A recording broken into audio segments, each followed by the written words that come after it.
Have you ever felt like you're sending a signal out into the universe, just waiting for a response?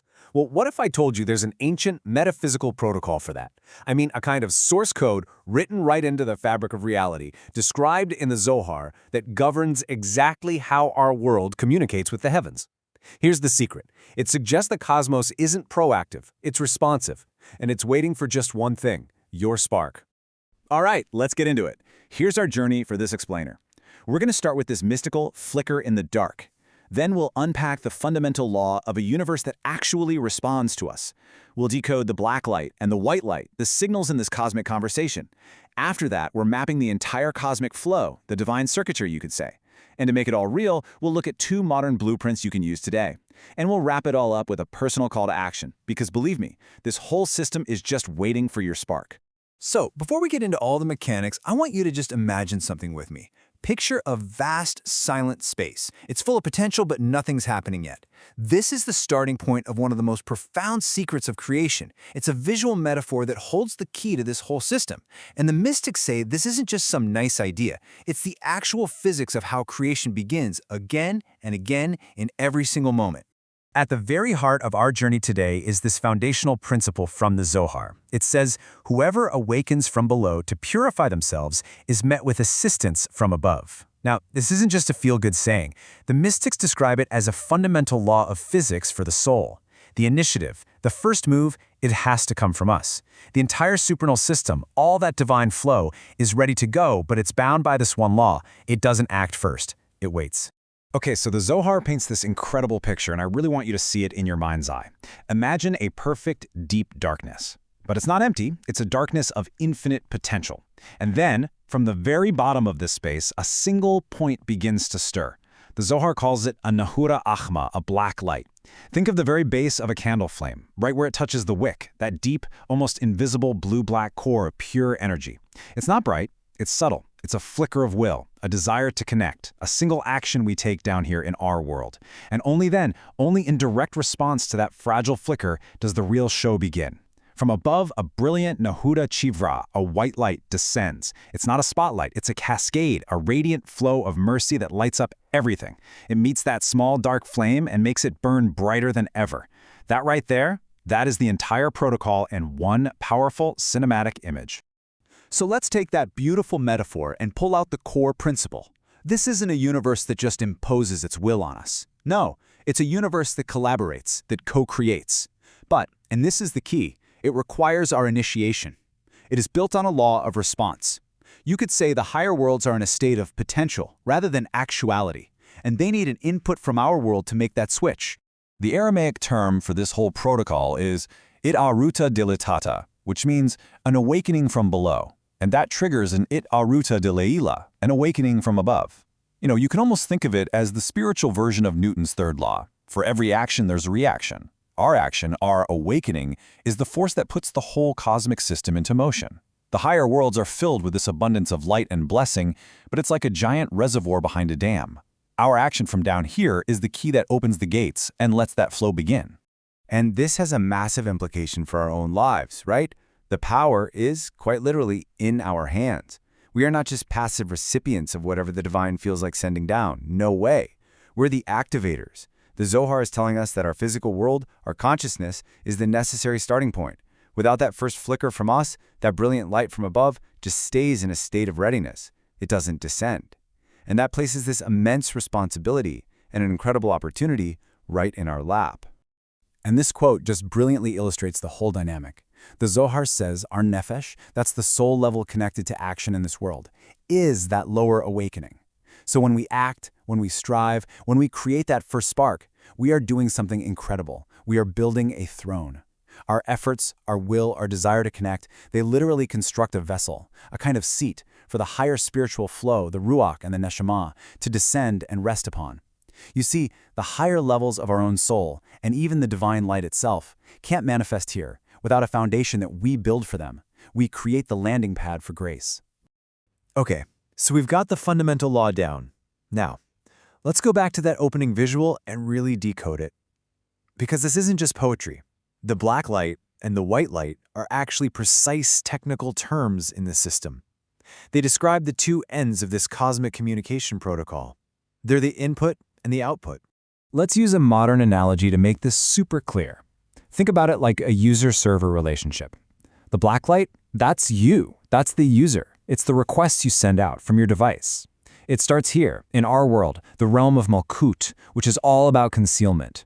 It's the potential we activate when we make a choice, when we type a command. Now, the white light, that's the server's response. That's the data, the resources, the help that flows back once your request is received. It comes from the upper worlds, the realm of pure revelation. The server has infinite capacity, but it does absolutely nothing until it gets a valid request from the user. Now, it is so important to get this. The black light, the Nehara Ukma, isn't a negative thing. It's not the absence of light. The Zohar is so specific, it's the dark light attached to the wick. It is the essence of potential. It's all the compressed, latent energy in our will, in our choices, in our actions down here. It's the fuel source. It's the substrate that has to be ignited for anything else to happen. It's our signal, our API call that we send out into the great cosmic network. It's that raw, unexpressed desire for something more, and it contains the seed of everything that's about to be revealed. And the white light, the Nehora Chivra, that's the response. The Zohar actually connects this to the primordial light of creation itself, a light so powerful it was hidden away for the righteous. This light is the pure, unadulterated flow of Chesed, of loving kindness, of mercy. This is the assistance, this is the clarity, this is the divine energy that shows up after our spark, flowing down to light up our path, to sweeten the harsh judgments or difficulties in our lives, and to give us the resources we need to keep going. It is literally the universe meeting our effort with overwhelming support. Okay, now that we get the signal and the response, let's really do a deep dive. Because the Zohar doesn't just give us a cool metaphor, it gives us a schematic, a detailed map of the divine circuitry that this energy flows through. This is where we trace the journey of our tiny spark as it goes up and triggers a cosmic cascade through the very structure of reality, the Sephirot. All right, let's trace this whole circuit. As you can see, the flow kicks off with our spark in Mahut, our kingdom, our world. This is where action happens. That's our black light. Now, this awakening doesn't just shoot up randomly. It ascends through the proper channel, Yesod, the foundation, which connects the physical and spiritual worlds. From there, the signal hits the system's central processor, Tiferet, which means harmony. Tiferet balances everything out. And it's this action that triggers the response from way up high, a flow of assistance from Chesed, loving kindness, the Sephirah of pure giving. Now look at the numbers. It all starts with one spark from us. That creates a two-way flow. We go up, the divine comes down.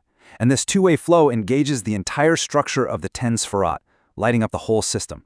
The colors tell the exact same story. The black of our potential in Malchut is met by the pure white light of mercy from Chesed. They mix and harmonize in Tiferet, which is associated with green, the color of life.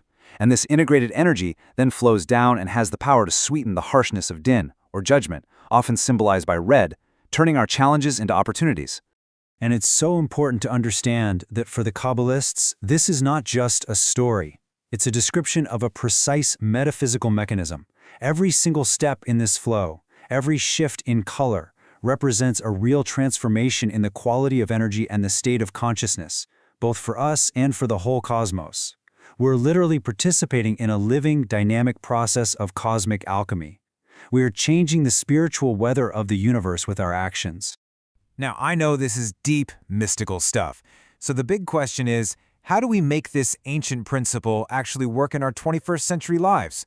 Well, let's translate it using two modern blueprints that I think perfectly capture the essence of this cosmic protocol.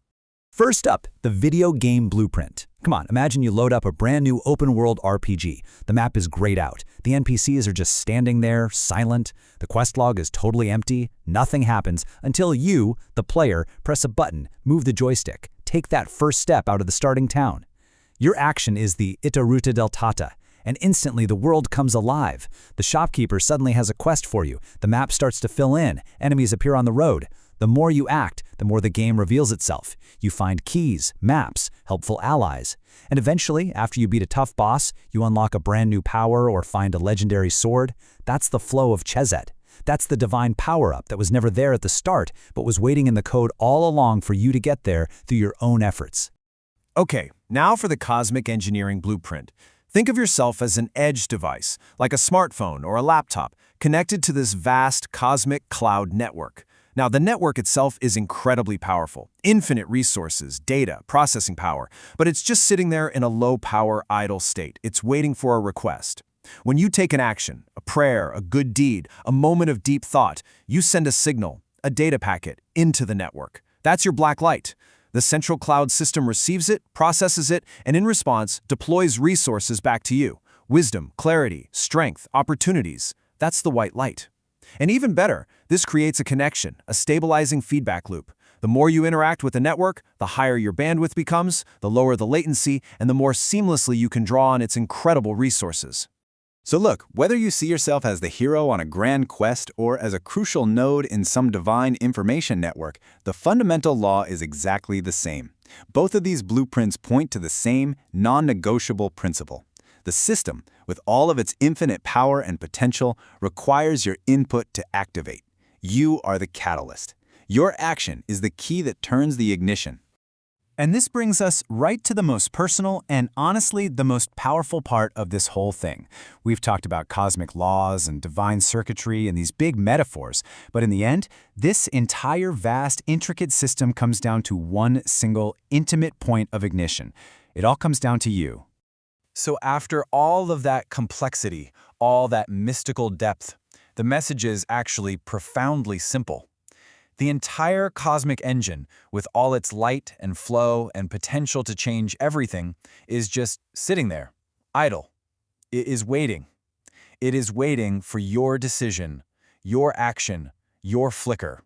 It is waiting for you. Just stop and think about the sheer power of that idea for a second. The Zohar is telling us that we're not these insignificant little beings begging for scraps from some distant creator. Not at all. We are the designated activators of the entire system. We're the ones holding the key. The greatest, most creative, most benevolent powers in the universe are poised, ready to go, but they won't intrude. They are waiting respectfully for your invitation. And so, this ancient wisdom doesn't just give us information, it leaves us with a challenge. It leaves us with a question that echoes from those ancient pages right into your life right now. Knowing that the universe is ready to respond, knowing that the white light is just waiting to descend, what black light will you send up? What spark of will, of action, of kindness, of change? What will you choose to ignite today?